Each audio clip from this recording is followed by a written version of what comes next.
성령께서는 예수 그리스도가 십자가에 못 박혀 돌아가신 이후에 부활 승천하셔서 그분의 선물로 우리에게 부여됐고 그리고 우리 안에 살아 계십니다.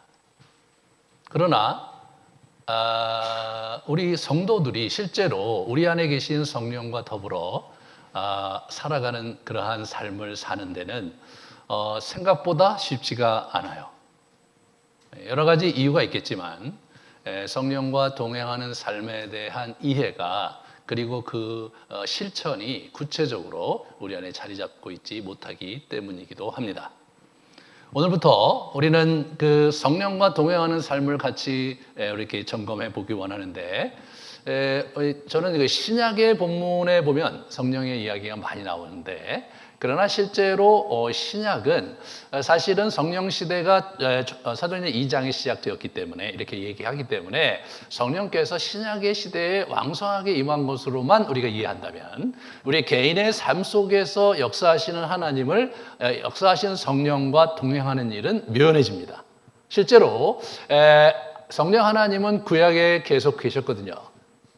창세기 1장 2절에 이렇게 창조할 때 그 수면 위로 주의 영이 하나님의 영이 여호와의 영이 움직이고 있다는 얘기가 나옵니다. 이미 창조할 때부터 계신 분이었고 그리고 구약의 여러 인물들을 통해서 자기가 살아계시고 그들을 역사하셨던 그러한 증거가 있는 분인데 신약에 와서 특별히 성령의 충만함과 역사가 강조된 이유는 구원 역사 속에서 이제 성령의 역할이 이 교회의 사역에 도드라지게 부각되는 의미에서 마치 성자 하나님이신 예수님께서 구약에도 계셨지만 신약에 인간으로 오시면서 상당히 주목받았듯이 성령 또한 그렇게 교회의 시대에 새롭게 부각되고 그의 역할이 전면에 이렇게 표출되고 또 구체화되기 때문에 그분을 주목하는 거죠. 그런데 실제로 신앙생활을 하다 보면 신약에 있는 본문에 있는 성령 얘기는 원론적인 수준의 원칙을 얘기하고 있지만 또 교회가 어떻게 그 성령의 역사 가운데 은사 활용을 하고 또 어떻게 교회가 든든히 이단들과의 대처와 악한 영들과의 전쟁 속에 승리하느냐 이런 부분에 많은 이야기들이 있지만 여러분과 제가 살아가는 일상의 삶 속에서 우리의 어두운 인생의 골짜기에서 아무도 나의 상황을 이해할 수도 공감할 수도 없는 처지에 외롭게 이렇게 방황할 때 그때 성령께서 우리 안에 계시다고는 하는데 내가 어떻게 그분의 도움을 받아야 될지에 대한 그러한 질문을 이렇게 던지다 보면 신약에서는 그 질문에 답을 얻기가 어렵습니다. 구약에 보면 하나님의 사람들을 통해서 이제 그것이 어떻게 이어져 왔는지를 이제 이렇게 많지는 않지만 우리가 충분히 호흡할 수 있을 만큼의 표현들이 나옵니다. 학자들에 의하면 구약에 성령 하나님, 주의 영, 여호와의 영이라고 표현되어 있는 그 성령 하나님에 대한 표현이 100번 정도 나온다고요. 100번. 100여 차례가 나오는 거예요. 물론 신약에는 훨씬 더 많이 나오죠. 그런데 구체적으로 여러분과 제가 주목하고자 하는 어떤 그 성령의 역할에서 특별히 개인의 인생 여정에서 성령께서 어떤 역할을 하시는가를 이렇게 찾아보려면 저는 두 인물을 주목하는 것이 필요하다고 생각이 됩니다. 첫 번째가 삼손입니다. 여러분 지난번까지 나눴던 삼손은 이따도 보겠지만 성령의 역사를 체험했던 성령의 능력을 체험했던 대표적인 인물입니다.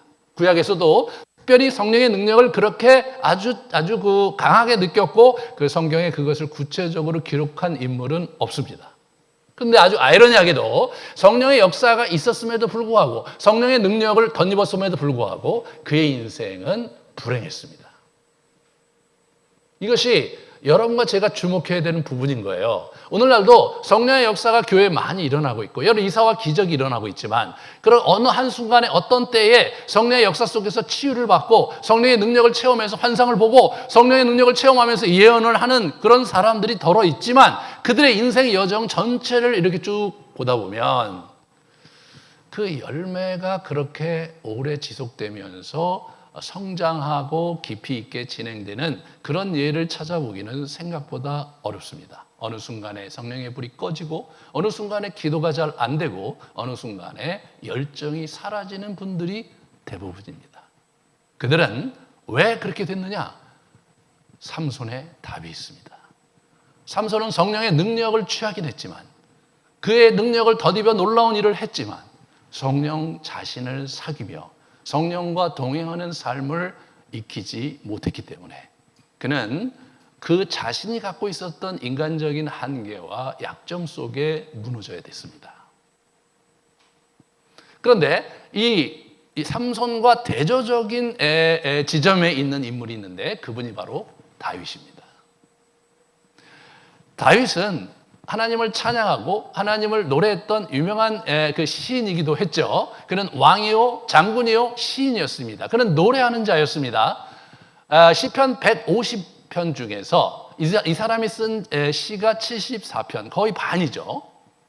그런데 시편 전체에 주의 영, 여호와의 영이라는 표현이 딱 5번밖에 안 나와요. 그 5번 중에서 4번이 다윗의 시에 있어요. 그 4번 중에 하나가 오늘 제가 택한 본문입니다. 우리는 다윗이 어떻게 성령과 동행함으로써 그가 삼손과 같은 인생의 비참함을 맛보지 않고 비록 삼손처럼 죄도 졌고 무너지고 넘어지기도 했지만 그의 인생을 성공적으로 이끌어갈 수 있었는가? 그 부분에 주목하려고 합니다. 오늘 시편 143편에서 우리 다윗은 심히 곤고한 지경에 처해 있다고 스스로 고백을 하고 있습니다. 3절에 보시면 원수가 내 영혼을 핍박하며 내 생명을 땅에 엎어서 나로 죽은 지 오랜 자같이 나를 암흑 속에 두었나이다. 그는 원수가 나를 쫓고 있다 이렇게 표현을 하고 있어요. 땅바닥에 내동댕이 치고 짓밟고 있다. 나가 죽은 자처럼 어둠 속에 그가 살게 하고 있다라고 이야기하고 있습니다.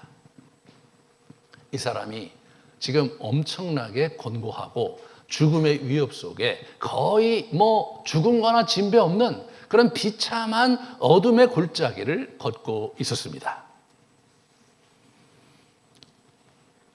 그런 그이기에 이제 그 소망이 없고 말이에요. 그죠? 굉장히 어려운 상황이었는데 문제는 뭐냐면 길을 찾을 수가 없었던 거예요. 9절에 보시면 여호와여 나를 내 원수에게서 건지소서 내가 주께 피하여 숨었나이다. 주께 피하여 숨었는데 이게 8절에 보시면 내가 다닐 길을 알게 하소서라고 이렇게 하면서 답답하게 외치고 있거든요. 이분은 지금 어둠의 골짜기에 텀벙 빠뜨려져 있는데 그 골짜기를 탈출할 방법이 묘연했고 어느 길로 가야 내가 이 죽음의 골짜기에서 생명의 길로 나아갈 수 있을지를 구했지만 얻지 못하는 아주 답답한 상황이었습니다. 이렇게 현실이 답답하고 이렇게 앞길이 묘연할 때 우리는 우리는 너나 나 할 거 없이 영적으로 괜히 황폐하고 황량한 시간을 보내게 되는 거죠. 이분이 1절에 보시면 이렇게 내게 응답하소서 이렇게 맨 마지막에 이렇게 보시면 나오지만 7절에 보시면 이렇게 나와 있어요. 여호와여 속히 내게 응답하소서라고 얘기하고 있습니다. 이 시를 쓰면서 이분은 지금 굉장히 답답한 거예요. 나는 지금 죽음에 처해 있고 정말 숨이 멎는 것 같은 어려움 속에 있는데 여호와께서는 하나님께서는 자신의 구원 요청을 응답하시고 있지 않았습니다. 7절에 보면 속히 응답하소서 답답하고 지금 정말 한시가 급한데 이분이 아무런 응답도 하지 않고 있었다고 그는 이렇게 우리에게 알려주고 있는 것이죠. 아까도 말씀드렸지만 이분은 헤쳐갈 방도가 보이지 않고 있었죠. 그죠? 8절에 보시면 내가 주를 의뢰함이니이다. 내가 다니기를 알게 하소서라고 기록하고 있고 10절에 보면 나의 하나님이시니 주는 나를 가르쳐 주의 뜻을 행하게 하소서라고 이렇게 하면서 평평한 땅으로 평정한 땅으로 나를 인도해 달라고 기도하고 있는 거죠.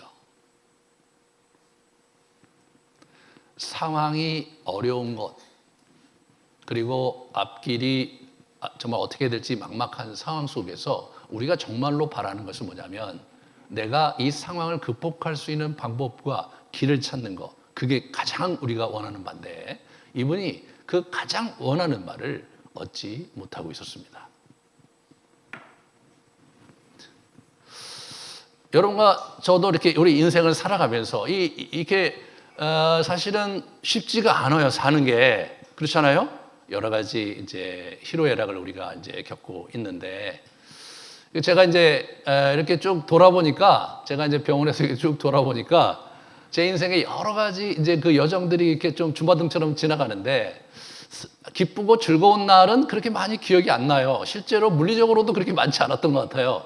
어렵고 힘든 시간들이 더 많이 제 인생을 수놓고 있었더라고요. 예.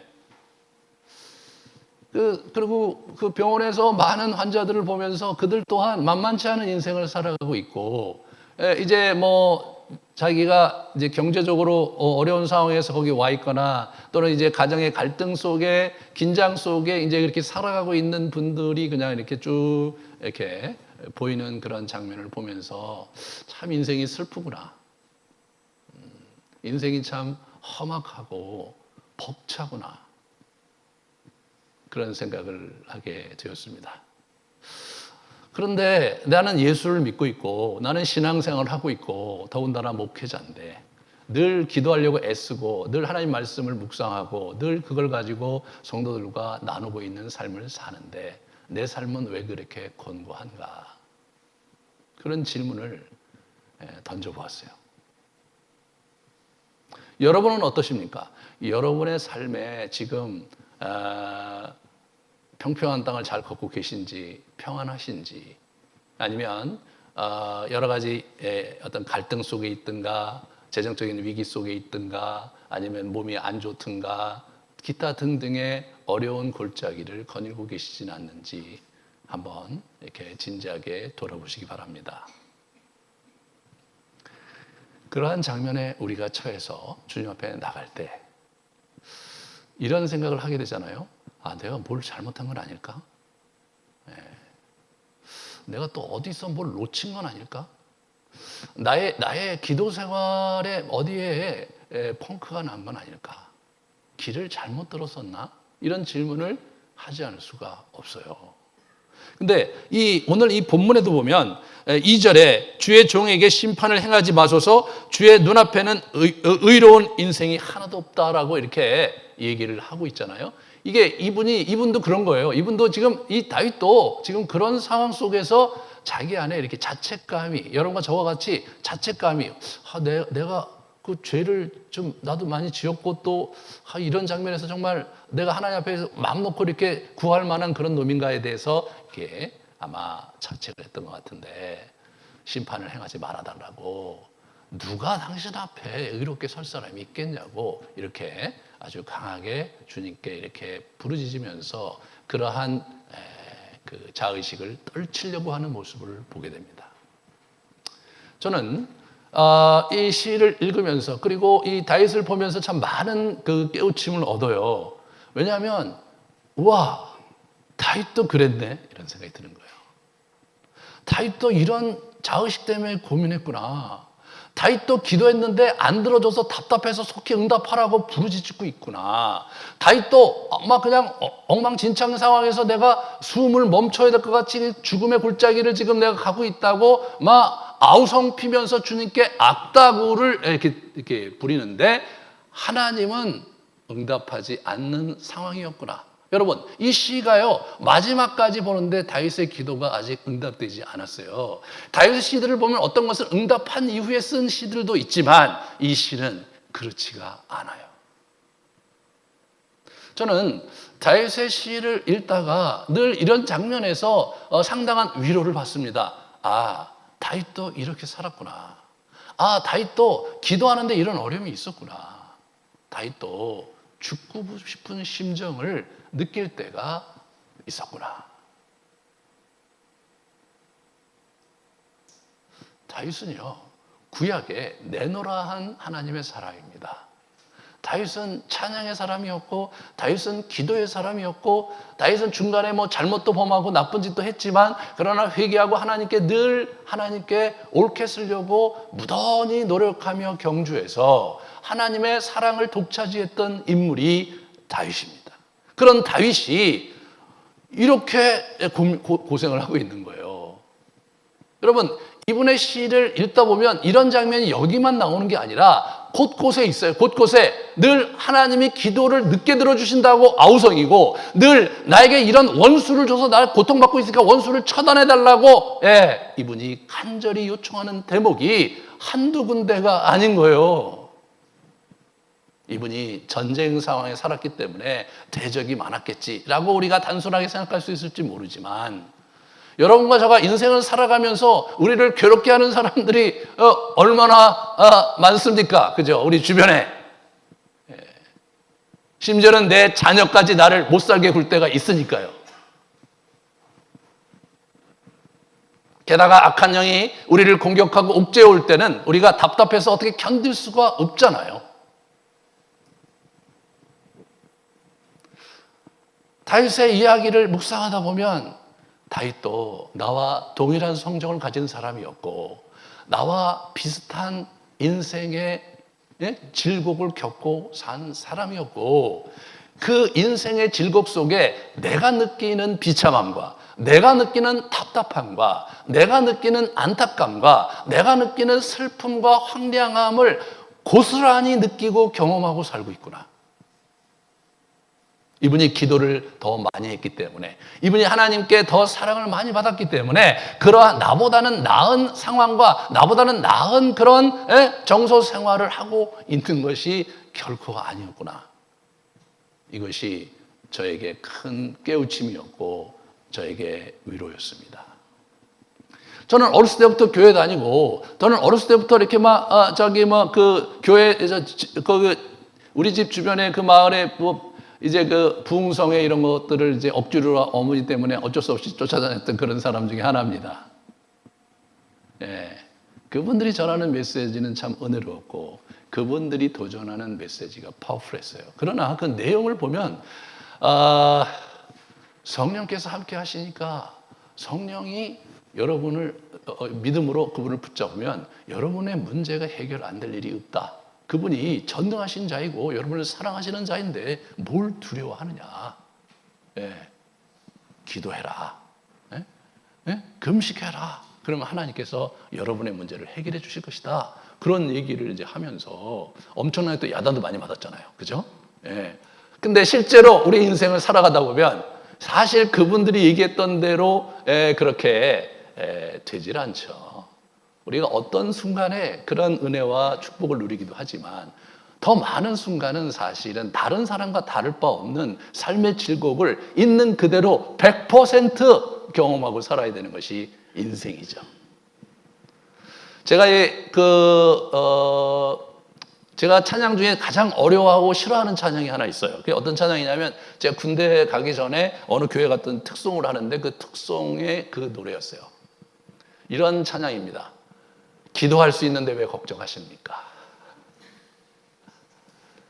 그 음악, 기도할 수 있는데 왜 이렇게 하면서 아주 밝게 부르세요. 저는 들을 때 막 스트레스를 받는 거예요. 기도하는데 나는 걱정이 있는데, 염려가 있는데, 입대하면서 그 노래가 자꾸 들리는 거예요. 그래서 그날 저도 그냥 또 제가 회개하고 내가 기도했으니까 하나님께 날 도와주시겠지라고 생각하고, 그리고 계속해서 이제 마음을 다지고 입대를 했는데 걱정이 안 되긴 뭐가 안 됩니까?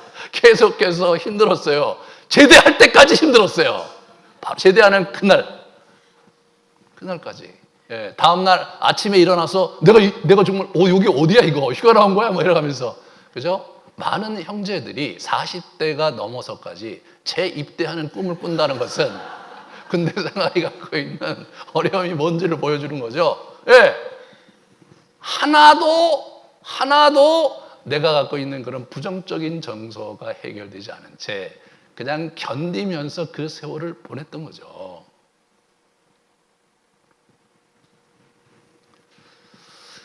저는 오랫동안 그런 생각을 했어요. 내가 아직 기도가 부족하고 내가 정말 아직까지 내가 신앙의 연조가 깊지 못하기 때문에 나는 늘 흔들리고 나는 이렇게 어떤 믿음의 설자리에 보면 늘 주저하게 되고 그런 면에서 염려하고 걱정하고 그렇게 살고 있는 거다라고 생각하면서 내가 믿음이 좋아지면 내가 나름대로 영적으로 성장해지면 성숙해지면 그런 것들 의연히 돼야겠지라고 생각하며 살아왔는데 아니더라고요. 저에게 큰 위로가 된 것은 바로 이 다윗이었습니다. 그는 늘 믿음에 흔들렸습니다. 그는 늘 상황 속에 염려와 근심이 있었고 자기가 죽을까 봐 두려워했어요. 아니 뭐 맨날 이 사람이 백전백승의 아주 대단한 용장입니다. 예? 그런 사람이 맨날 죽음 때문에 죽은 거 두려워하고 기도했다는 것이 믿어지지 않을 정도잖아요. 뭐 그 정도면 의연하게 하나님께서 나를 도와주시니까 이번 전쟁도 승리할 거야. 뭐가 죽음이 두렵냐? 뭐 이렇게 얘기할 만도 하잖아요. 그렇지 않았어요. 그는 매번 죽음의 위기 속에서 두려워했어요. 이거죠. 이게 인간이죠. 예? 어려움 속에서 긴장하고 어려움 속에서 두려움을 느끼고 어려움 속에서 염려와 근심에 쌓이는 게 인간이죠. 근데 그런 것이 없다면 어떻게 되는 겁니까? 제가 내린 결론은 인간이 아니다 이거예요. 병원에 가야 된다 이거예요. 정서가 건강하지 않은 거죠. 그러면 다윗과 내가 다른 게 무엇이냐? 네. 다윗과 우리와 다른 게 뭐냐고요? 그 염려와 근심 속에 주님을 붙잡은 자와 그 염려와 근심 속에 기도를 포기한 자. 두 그룹이 있는 거더라고요. 두 그룹이 있는 거예요. 인생은 죽을 때까지 그런 문제 속에 휩싸여서 때때로 넘실대는 우리의 감정의 부정적인 그림자 속에 우리가 갈등하며 살아가야 되는 것이지만 어떤 자는 그런 속에서 주님을 붙들고 어떤 자는 그런 속에서 기도를 못하는 사람이 있는 거예요. 제가 이렇게 이렇게 성도들을 돌보고 이렇게 같이 이렇게 격려해 주다 보면 기도를 못하시는 분들이 많아요. 얘기 들어오면 이해가 돼요. 네. 그런 상황 속에서 기도가 안 되고 무슨 기도를 해야 될지 모르겠다. 하나님이 원망스럽다. 하나님 왜 나에게 이런 일을 주시는지 모르겠다. 그런 일들이 이렇게 밭어오면 그러면 기도를 어떻게 해야 될지가 아니라 기도를 하고 싶어지지 않고 기도를 하려고 앉았는데 아무런 마음이 생기지 않기 때문에 기도를 할 수 없다고 그래서 제가 기도하죠. 어떤 분은 목사님이 대신 기도해 주세요. 뭐야? 목사님이 대신 네가 기도해야지. 저는 기도가 안 되니까 목사님 대신 기도해 주세요. 이렇게 얘기하시는 분도 있어요.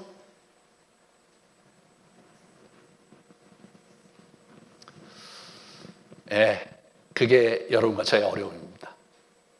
우리는 성령이 우리가 기도하면 우리 어려움 속에서 성령이 막 헬리콥터를 데려다가 우리의 그런 후미지고 어두운 골짜기에서 헤드라이트를 비춰주고 우리를 헬리콥터에 태워서 그 어둠의 골짜기를 넘어서 멀리 아주 밝고 아주 그 희망찬 곳으로 우리를 데려가 주기를 바라는 그런 동화와 같은 그림을 갖고 계시다면 내려놓으십시오. 그런 그림은 없어요. 죽어야 가능해요. 죽어야.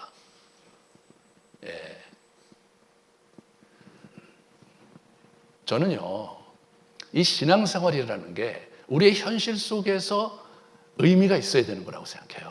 우리의 어둠과 우리가 인생의 그런 후미진 뒤안길에서 어떻게 해야 될지 모르고 앞이 안 보이고 길이 안 보이는 그 상황 속에서 내가 어떻게 하나님을 붙들고 그 어려운 어둠의 골짜기를 이겨내고 뚫고 나오는가를 이야기해주고 격려해주는 영성이 아니라면 그것은 다 불필요한 것이고 허망한 것이죠. 우리의 신앙생활이 허접한 것이 되고 마는 겁니다. 그래서 우리들의 이야기를 이제는 현실로 가져가려고 그래요. 현실에서 발버둥 치는 다윗과 그 구약에 있는 사람들의 모습 속에서 그들이 어떻게 주의 영을 붙들었는지, 그들이 어떠한 고뇌와 어려움 속에서 자신들의 신앙을 지켜가고 그 어둠의 골짜기에서 배울 것을 배우고 경험할 것을 경험하면서 그 다음 차원으로 자기의 인생을 끌어갔는지를 같이 우리가 상고하면서 우리가 어떻게 이 시대의 고통 속에서 이 시대의 어려움 속에서 우리를 일으켜 세울 수 있을 것인가? 그것을 같이 나누려고 합니다.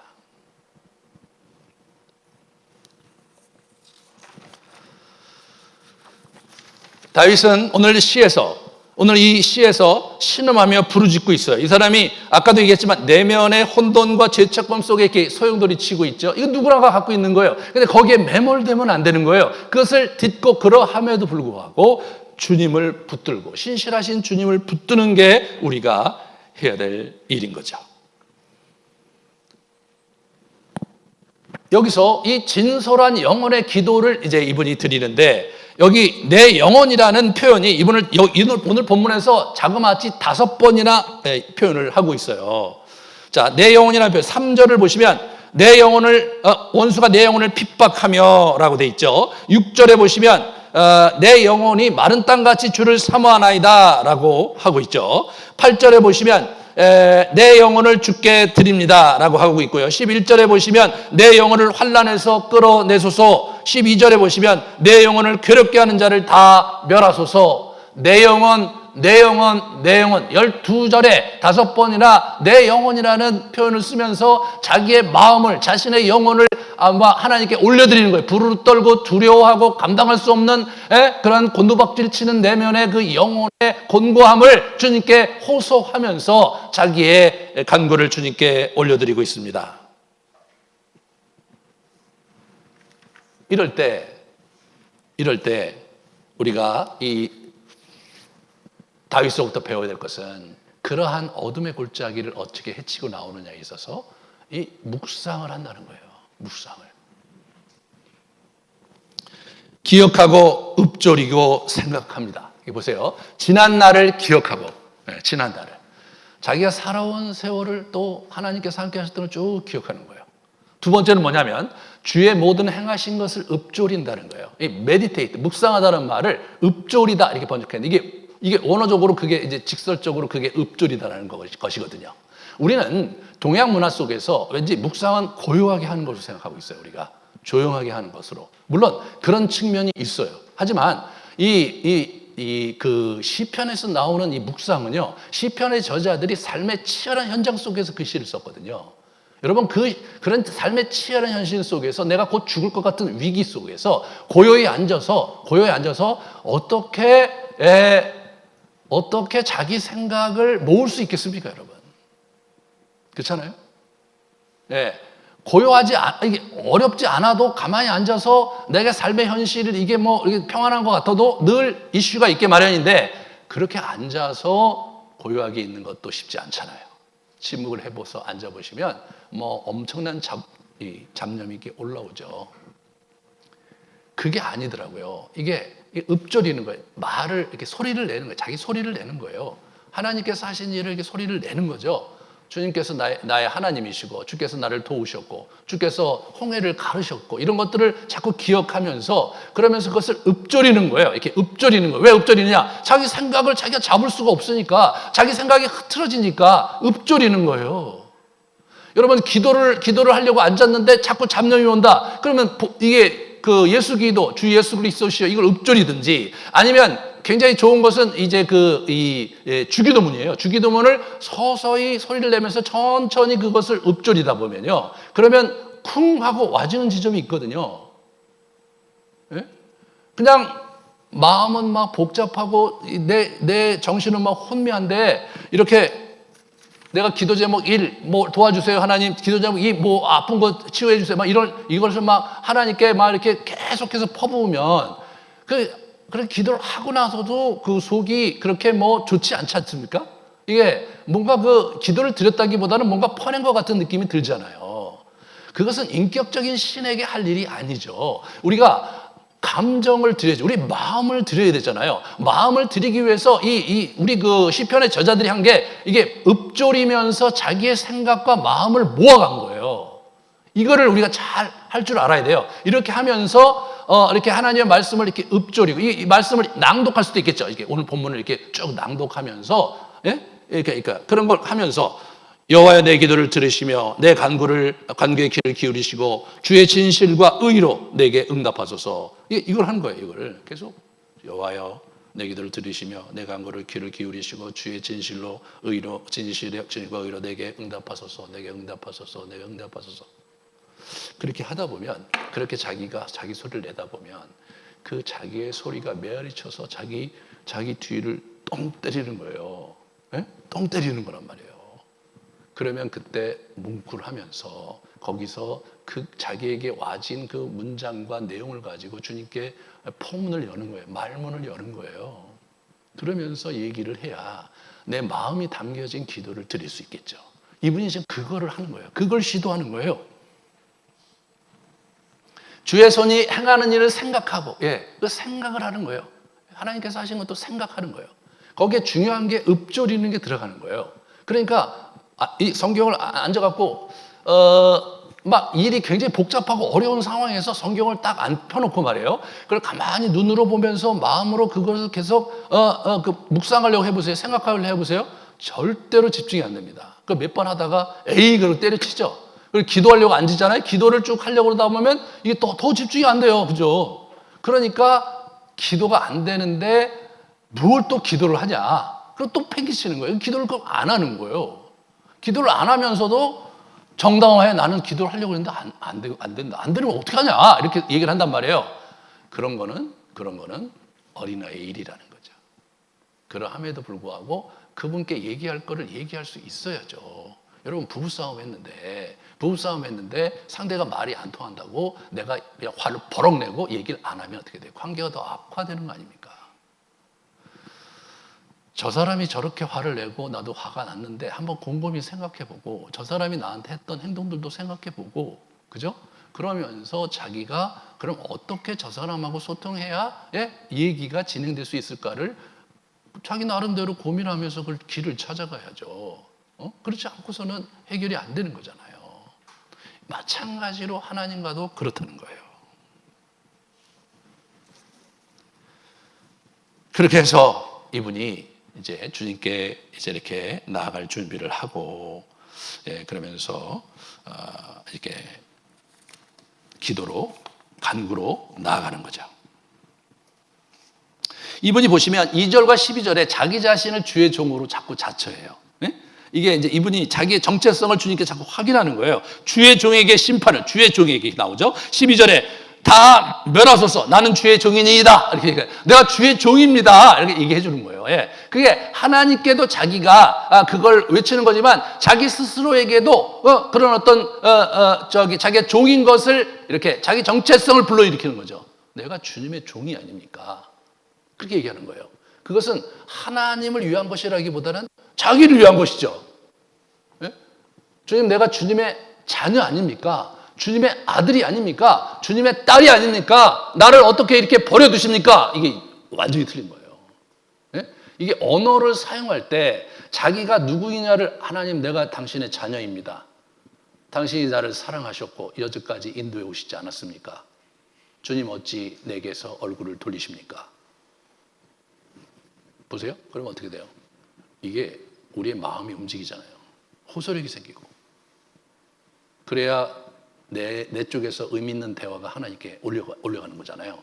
그렇게 하면서 하나님과의 대화가 이게 역동을 갖게 되는 거란 말이죠. 그런 것이 빠지잖아요. 그러면 기도 자체가 너무 건조해져요. 어려울 때는 더 건조해져요. 어려울 때일수록 더 진해져.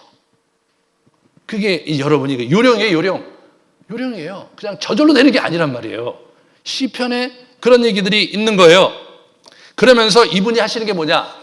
사랑을 고백하는 거예요. 사랑을 고백하는 거예요. 거기 보여주세요. 사랑을 고백하는 거예요. 자, 내 영혼이 마른 땅같이 주를 사모하나이다. 내가 주를 의뢰하며 내 영혼을 주께 드리미니이다. 주는 나의 하나님이시니이다. 이게 나오죠. 여러분, 이게 하나님께 이렇게 드리는 고백이란 말이에요. 우리가 인간적으로 볼 때도 야, 네가 누구냐? 야, 내가 너를 얼마나 좋아하는데, 내가 당신을 얼마나 사랑하는데, 이런 얘기를 우리가 하듯이 하나님께도 그렇게 해보는 거예요. 내가 당신을 사랑합니다. 사실 이제 이게 우리나라, 저도 해봤는데 잘 안 돼요. 처음에는 하나님께 내가 당신을 사랑합니다. 약간 좀 낯뜨겁기도 하고 주제는 이렇게 뭐 하나님을 사랑한다고 하나 이렇게 생각이 되잖아요. 근데 그렇게 생각하지 마시고 저자들이 그렇게 했으니까 한번 해보세요. 이게 달라요. 나 주님을 사랑합니다. 나는 당신밖에 없습니다. 내가 여태까지 당신을 믿고 여기까지 버텨왔습니다. 주님 저를 불쌍히 여겨주세요. 이게 울림이 있는 거예요.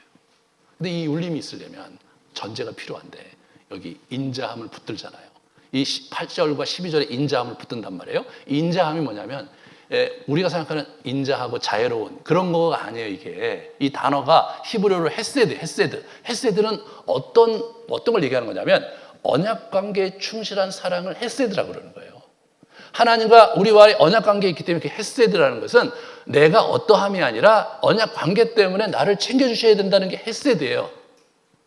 우리가 부부가 서로 이렇게 이제 잘 살다가도 서로 다툴 때가 있잖아요. 그럼 막 얘기를 해도 서로 어렵고 막 얘기도 하기 싫고 막 그런 심각한 지경에 처해 있다 하더라도 내 배우자가 위기에 처해 있고 내 바꿔서 뭐 여러 가지 상황 속에 어려우면 어떻게 돼요? 우리가 당연히 내 배우자 편에 쓰는 거죠. 그게 헤세드인 거예요. 정서적으로 내가 저 사람하고 지금 얘기도 하고 싫고 꼴도 보기 싫고 말이에요. 어떻게 내가 저런 사람하고 결혼해서 이런 고생을 하나 이런 마음이 들지라도 그분이 어려운 상황에 있을 때 우리는 온 힘을 다해서 나의 사력을 다해서 내 배우자 편에 쓰는 거 그게 헤세드인 거예요. 하나님께서 헤세드로 우리를 붙잡으실 것을 그런 하나님의 헤세드를 붙잡으라는 거예요. 그걸 의뢰하라는 거예요. 언약에 신실하신 여호와 하나님이요. 성경에 있는 약속을 지금까지 지켜오시고 내게도 그렇게 하실 언약의 하나님이시여. 내 기도를 들어주십시오. 이게 여러분 들어보세요. 그게 어떤 의미가 있냐면 내 마음이 움직인단 말이에요. 이게 인격적으로 가는 거예요. 내 마음이 움직이는 거예요. 그냥 지릿다리 그냥 소리 지르고 이렇게 하지 말고 그래봐야 피곤하죠. 하나님도 피곤하죠.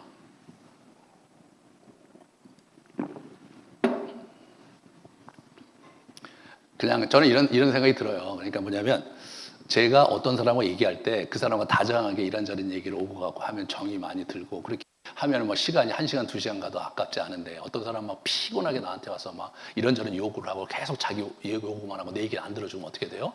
그냥 빨리 가라고 그러고 싶은 거예요. 빨리 가라고 싶어요. 제가 어떤 때는 너무 힘들면 주여 저 입을 닫으소서. 속으로 주여 입을 닫으소서. 주여 전화가 오게 해소서. 이런 식으로 한단 말이에요. 그게 인간이 그렇죠. 하나님도 안 그러실 것 같아요. 이 양반 더해요. 구약을 보시면 이분은요, 이게 질투하시는 분이고 화가 나면 보통 분이 아니세요.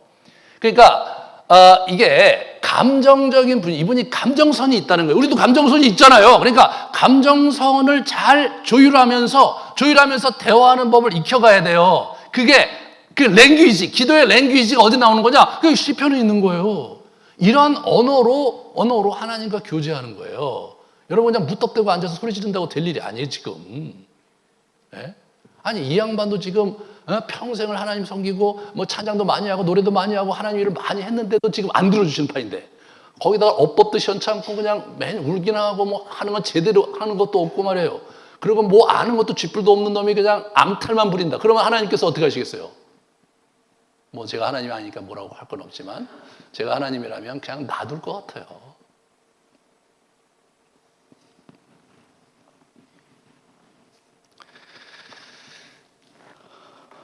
제가 지금 얘기하고 있는 게 뭐냐? 우리가 이게 기도라는 것은요. 기도라는 것은 하나님을 더군다나 만나고 인격적인 하나님과 교제하는 것은요. 이게 배워야 될 게 많은 거더라고요. 이게 비인격적인 신을 섬기는 동양 종교에서 얘기하는 그러한 어법으로 대화할 수 있는 게 아니에요. 그 기도를 그렇게 하면 안 되는 거예요. 기도를 이분 하는 거 보세요. 기도가 다르잖아요. 언어도 다르고 표현도 다르고 다르단 말이에요. 그 어법을 잘 익혀서 기도해버릇하면 인격적으로 기도한다는 게 뭔지 알게 되고 그분을 인격적으로 경험하게 되는 거예요. 그게 중요한 거예요. 그게. 그래서 막 애절하고 긴박하게 얘기하죠. 속히 응답하소서. 내 영이 피곤하오니 주의 얼굴을 내게도 돌리지 마소서. 원수들에게서 건지소서. 주의 이름을 위하여 나를 살리시고 주의 의로 환난에서 끌어내소서. 막 이렇게 하면서 아우성을 이렇게 치는 거예요. 이게 아우성을 치는 거예요. 아직 거기 아닌데 3.3이에요. 3.3. 그래서 성령의 인도하심을 구하는 장면이 있어요. 그 인도하심을. 거기서 보시면 10절이 이제 있는데 나를 가르치시고 주의 뜻을 알게 해 주소서. 주는 나의 하나님이시니이다. 주의 선하신 성령으로 나를 바른 길로 인도해 주시오. 주의 선하신 성령으로 나를 바른 길로 인도해 달라는 얘기 이렇게 쉬운 저렇게 번역을 한 거예요. 성령으로 번역을 했어요. 예? 이분이 지금 성령 얘기를 하는 거예요. 성령은 그때도 살아계셨고 성령은 그때도 이 다윗 곁에 있었던 거예요. 그 선하신 성령이 나를 바른 길로, 바른 길이라는 건 번역이 좀 잘못돼서 나중에 얘기할게요. 그 일로 인도해달라고 간구하고 있잖아요. 자, 아까도 말씀드렸듯이 삼손 볼까요? 삼손이 성령과 밀접한 사람이었어요. 삼손 이야기에 보면 여호와의 영이 삼손에게 강하게 했고 여호와의 영이 삼손에게 갑자기 임하심에 이렇게 능력이 임하고 그 다음 걸 보여주시면 소리 지를 때 여호와의 영이 삼손에게 갑자기 임해갖고 큰 능력을 행했죠. 사사기의 사사들 중에 가장 성령이 충만을 받은 사람이에요. 근데 이 사람이 하나님의 능력은 행했지만 하나님과 인격적인 교제가 없어서 자기 인생이 비참한 골짜기로 망가지고 있는 것을 우리가 봐야 되는 거예요. 아까도 얘기했지만 이 사람과 또 다른 대척점에 있는 사람이 다윗이다. 다윗을 한번 같이 볼까요? 다윗이 이렇게 보시면 이 시편의 다윗의 시편 중에서 이거 뭐예요? 주의 성령을 내게서 거두지 말아달라. 여러분 시편 51편이 밧세바의 범죄를 저지르고 나서 쓴 시예요. 회개하는 시예요. 근데 회개하는 주제에 성령을 내게서 거두지 말아달라고 얘기하고 있는 거예요. 여러분 우리의 전통 속에서 회개는 어떤 거예요? 주여 내가 정말 죽을 죄를 졌습니다. 어떠한 벌이라도 달게 받겠습니다. 우리 사극에 보면 죽여달라고 그러죠. 왕한테 늘 죽여달라고 그래. 그게 죽이라는 게 아니잖아요. 마음이 그렇다는 거지.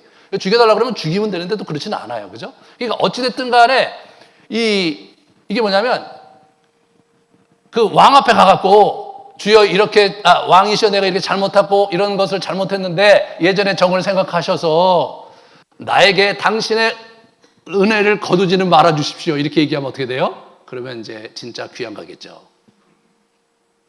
그게 우리의 문화 속에서는 그게 코드가 아닌 거예요. 그렇지만 성경에서는 그게 많아요. 뻔뻔스럽게도 주의 성령을 거두지 말아달래. 이게 왜 그렇습니까? 자기가 벌을 받고 자기가 어려움이 있다 하더라도 성령이 있어야 뭔가 그래도 하나님과 계속 소통을 하고 성령이 있어야 자기가 그래도 뭔가 새롭게 다음 계절을 준비할 수 있고 돌파할 수 있는 거예요. 이 사람은 성령이 없으면 쥐뿔도 아닌 거예요. 자기의 선대 왕이었던 우리 사울이 성령이 떠나가자 비참하게 망하고 그 가문이 멸절을 했어요. 그걸 본 거 아니에요, 이 사람이. 그러니까 절대로 성령을 떠나게 하지 말아달라고 얘기하는 거예요. 이분이 뭔가를 아는 거죠. 중요한 게 뭔가를 아는 거예요, 여러분. 여러분과 제가 뭐가 중요한지 알고 기도를 해야 되는 거예요. 내가 주의 영을 떠나 어디로 가며 주의 앞에서 어디로 피하리까? 이런 얘기 하는 거죠. 내가 정말 당신의 영을 내가 피할 수가 없습니다. 나를 그리하게 해달라는 얘기죠. 그러면서 주님의 선하신 영으로 나를 이끄셔서 평탄한 길로 인도해달라고 얘기를 하고 있는 겁니다. 다윗이 저렇게 성령과 함께 했던 거예요. 성령을 자기 기도 생활에서 최고로 중요한 위치에 놨던 거예요. 그런 부분에서 저와 여러분이 기도할 때 무엇을 중요히 여기는지를 여러분이 아셔야 돼요. 그러면서 원수를 끊어내고 구출받을 길을 알려달라고 구하고 있죠. 첫 번째, 원수를 성토하는 거예요. 그리고 고발하는 거예요. 원수들이 내 목숨을 노리고 뒤쫓아와서 내 생명을 땅에게 짓이겨서 죽은 지 오래된 사람처럼 흑암 속에서 묻혀 살게 하였습니다. 세 번째 그렇게 번역을 했어요. 저 어떤 거예요? 우리가 어린애 초등학교 1, 2학년 정도 애가 밖에 나가서 친구들한테 엄하게 매를 맞았고 여기 피가 났어. 그러면 이제 와갖고 엄마하고 아빠한테 엉하면서 걔들이 나를 이렇게 하고 땅에다 짓일고 발로 밟고 여러 놈이 주먹질을 하고 코피가 터지는데도 계속해서 더 얼굴을 때렸어. 엄마 그 나온 거죠. 그러니까 그런 얘기를 하는 거예요, 이 사람이요. 그런 얘기를 하는 거예요, 어린아이처럼. 저걸 막 고자질하듯이 다 얘기하잖아요. 그죠? 주께서 원수를 아십니다. 내 원수의 악독함을 아시는 주여, 나를 그들로부터 구원해 주시라고 멋있게 얘기하지 않았단 말이에요. 네, 그 친구가 나를 얼마나 힘들게 했는지를 속속들이 얘기하고 있어요. 그렇게 하면서 자기 감정을 이렇게 아주 그 불쾌한 감정을 이렇게 쑥 이렇게 하는 거예요. 그러면서 어떻게 합니까? 원수를 끊어내고 멸하소서. 주님은 한결같이 나를 사랑하시니 내 원수들을 없애주십시오. 나를 억압하는 자들을 멸하해 주십시오. 없애달라는 거예요. 멸하해달라는 거예요. 완곡하게 표현한 거예요. 죽여달라는 거잖아요. 저게 뭐 말이 그렇다는 겁니까? 이 사람이 전쟁 중에 있는 사람이고 이 사람이 늘 사람 죽이는 사람인데 죽여달라는 거죠. 이분이 뭐예요? 정말 죽이고 싶도록 미운 원수가 있는 거예요. 그게 죽이고 싶은 거예요. 자기가 죽일 수 없으니까 하나님한테 죽여달라고 하는 거예요. 죽여달라고. 제가 이제 영성생활을 하면서 제가 알게 된 게 감정이 너무너무 중요하더라고요. 근데 제가 제 감정을 처리를 못하면 저도 모르게 죄를 짓고 정말로 가장 소중한 가족에게 제가 피해를 주더라고요. 하나님을 섬기고 그분께 기도하는 사람이 왜 이렇게 살아야 되는가? 왜 나를 주체하지 못하고 사는가? 그리고 이 세상 자체가 너무나 불의하고 악한 자가 범랑하고 말이에요. 가난하고 힘없는 자들이 무너지는 그런 세상을 이렇게 바라보면서 야, 정말 어쩌다가 세상이 이렇게 됐는가? 다윗도 동일하게 그렇게 살았던 거더라고요. 기도해야 되는데 어떻게 기도하느냐? 저 사람이 얘기하는 거예요. 자기 자신이 느꼈던 그런 불의에 대한 울분을 그대로 토해내면서 주께서 그들을 치리하실 것을 기도하는 거예요. 그렇게 하면서 자기 길을 가야 되는 거예요. 저게 처리가 안 되면 자기 길을 못 가는 거란 말이에요, 여러분. 여러분이 갖고 있는 부정적인 감정을 주님께 토로하고 기도하는 것을 배우지 못하면, 그 요령을 터득하지 못하면 늘 감정에 찌들려서 엉뚱한 사람에게 피해를 준다니까요. 여러분의 자녀에게, 여러분의 배우자에게 피해 주고 사는 거예요. 우리가 마땅히 분노를 표출할 대상이 있다면 하나님께 구하면서 우리의 길을 가야 엄한 사람이 피해를 안 보는 겁니다. 그 다음 걸 보여주시면 무덤에 내려가는 자가 길 갖고 있나 두려워하고 막 그죠? 이 사람이 힘들잖아요. 다닐 길을 알려달라고 얘기해요. 나는 흑암의 골짜기에서 건져 평탄한 땅으로 가게 해달라. 오늘 보면 여기 보면 공평한 땅으로 가게 해달라 이렇게 번역을 했는데 여기 원어로는 평탄한 땅이에요. 예, 공평하다는 말은 아마 번역하면서 이게 평탄한 게 말이 안 되니까 그것을 의역한 거라고 했는데 실제로 플래튜, 저 히브리 말, 저게 플래튜예요. 여러분, 우리나라는 저런 지형이 없는 거예요.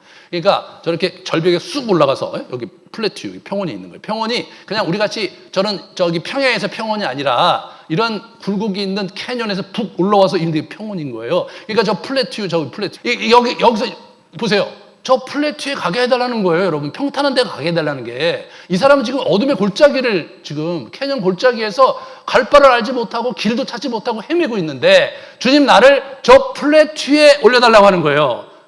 저게 이스라엘의 지형이 저렇거든요. 우리나라하고 틀린 거예요. 그러니까 이걸 볼 때 저 그림을 보면서 이걸 묵상해야 이게 정확히 들어와요. 그 다음 걸 보여주시면 밑에 보면 길이 있잖아요. 길이. 이게 길이 올라가서 저 평원으로 올라가야 저 멀리 볼 수 있잖아요. 자, 그 다음 걸 보여주세요. 예, 저기 올라가면 어떻게 돼요? 그 플래튜에 올라가면 전체가 다 보이잖아요. 그러면 여러분, 내가 갈 길을 찾기가 쉽겠죠? 방향을 설정하기가 쉽잖아요. 지금 이 사람이 그 얘기 하는 거더라고요. 주님, 나를 높은 평원에 플래튜에 올려주십시오. 길이 안 보입니다. 길을 찾을 수 있는 곳에 나를 올려보내 주십시오. 라고 기도하고 있던 거예요. 얼마나 현실적입니까, 여러분? 주님, 내가 이 어려움을 주님께서 극복할 수 있게 해주십시오. 주님, 나를 구해 주십시오. 이런 추상적인 기도가 아니라 구체적으로 이 문제를 해결할 수 있는, 내가 이 문제 전체를 파악할 수 있는 지점에 나를 올려보내 주십시오. 그래서 내가 길을 찾을 수 있도록 도와주십시오. 라고 기도하고 있는 겁니다. 그냥 주님 구원해 주십시오. 주님 이 죽음의 골짜기에서 나를 이렇게 구해 주십시오. 이렇게 단순히 기도하지 마시고 구체적으로 내가 어떻게 해야 될지에 대해서 생각하면서 기도를 하십시오. 여러분, 저렇게 기도한다면 내가 플래트에 올라왔다고 느끼는 순간, 아, 하나님께서 나 기도에 응답하셨구나, 그 나오는 거잖아요. 그죠? 이제 보이네. 아, 이게 이렇게 흘러갔구나. 그럼 내가 이쪽으로 구멍을 뚫어야 되겠네. 그러려면 내가 누구를 만나야지? 내가 뭘 준비해야지? 이게 보이기 시작하면 어떻게 돼요? 그게 플래트에 올라간 거잖아요. 하나님께서 나에게 이제 길을 주시려잖아요. 보여주셨잖아요. 하나님의 응답이잖아요. 그러면 그 다음 스테이지로 갈 수 있는 거죠. 그죠? 플래트에 올랐다고 문제가 해결된 건 아니에요. 그렇지만 길을 볼 수 있고 갈 길의 방향을 잡을 수 있잖아요. 그게 이 사람이 기도했던 방식인 거예요. 이 사람은 자기가 가야 될 길을 가고 싶은 거예요. 예? 헬리콥터가 와갖고 자기를 우시자 들어갔고 원하는 지점에 도착하기를 바랬던 게 아니란 말이에요. 왜? 하나님의 방식은 거의 그런 식으로 일어나지 않는단 말이에요. 자기가 정말 발로 밟고 노력하고 힘써서 가는 것이지, 그런 거 없이 그냥 무임승차해서 가는 그런 나라가 하나님의 나라가 아니라는 것을 이분은 너무나 잘 알고 있었던 거예요. 우리가 유행을 바라고 어떻게 하나님의 은혜로 어떻게 슬쩍 넘어가기 바라고, 이제 그런 태도를 우리가 지향해야 되는 거예요.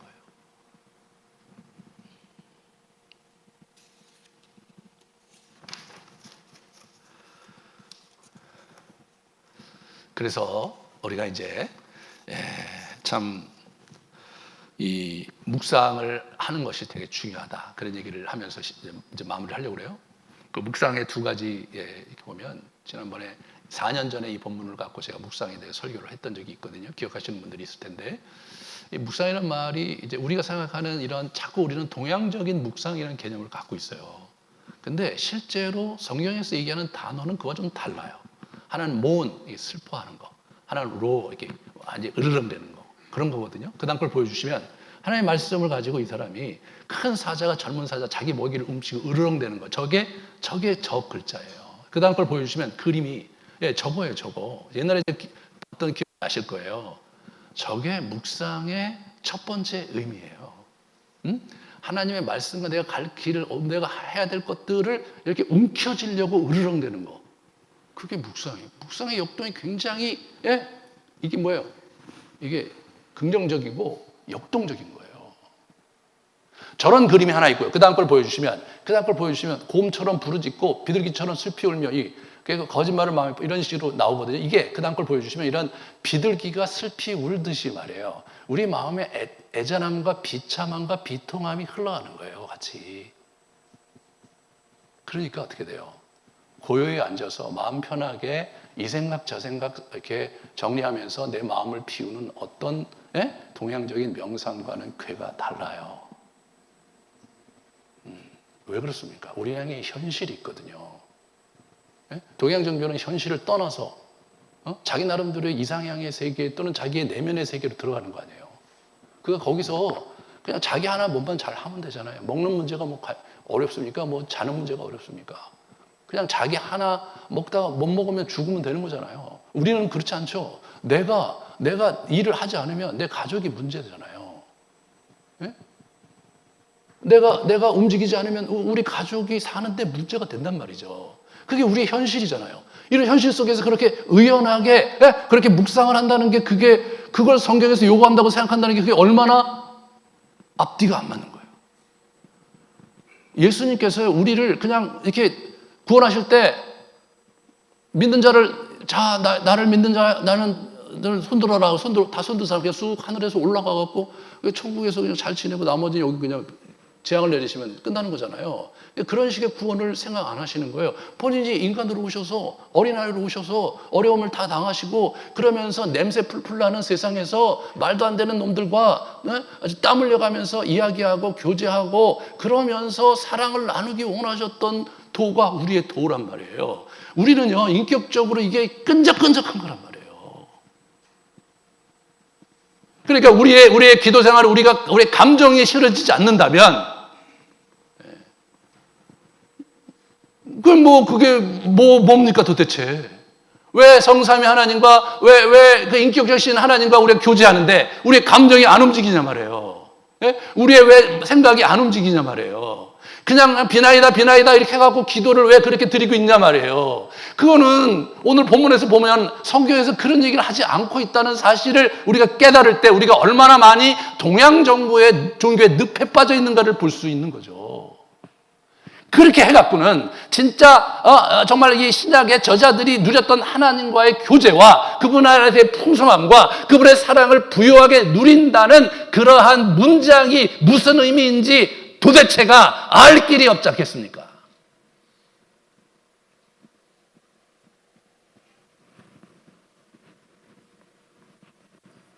하나님은 살아계신 분이십니다. 인격적이신 분이세요. 거기에는 그분을 사귀는 어법이 따로 있었던 거예요. 그 어법이 시편에 있는 거예요. 동양의 어떤 종교가 갖고 있는 기도의 어법과 우리의 어법은 같을 수가 없는 거예요. 왜? 우리는 살아계신 하나님을 만나고 있잖아요. 살아계신 그분을 우리가 대하고 있잖아요. 그러니까 그분을 대하는데 어법이 있는 거예요. 어법이. 여러분이 저한테 와서 얘기할 때 제가 여러분이 내가 기대하고 있는 어법을 얘기하지 않으면 제가 얼마나 불쾌하겠어요. 그죠? 그 다음엔 다시 만나고 싶지 않을지도 모르죠. 그죠? 하나님도 마찬가지 아닙니까? 그분 나름대로 어법을 다 여기다 이렇게 기록을 해놨는데 이건 안 읽고 뭐 어서 누구한테 들었는지 모르는 그런 기도를 가지고 막 자기한테 아우성하고 안 되면 막 울고 그러시면 이분이 얼마나 힘드시겠어요. 우리 예수님이 한국에서 우리가 기도를 많이 하는 만큼 힘드실 것 같아요. 네. 사랑하는 여러분, 앞으로 2월 달까지 이 어법을 같이 익혀가려고 해요. 네.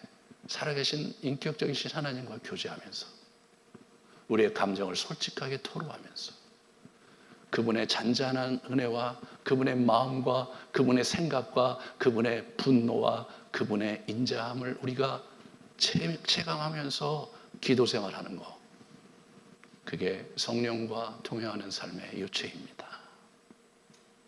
함께 이 여정 속에 정말로 주님을 만나는 부유함을 누리시는 여러분 되시기를 축원합니다. 같이 우리 기도하겠습니다.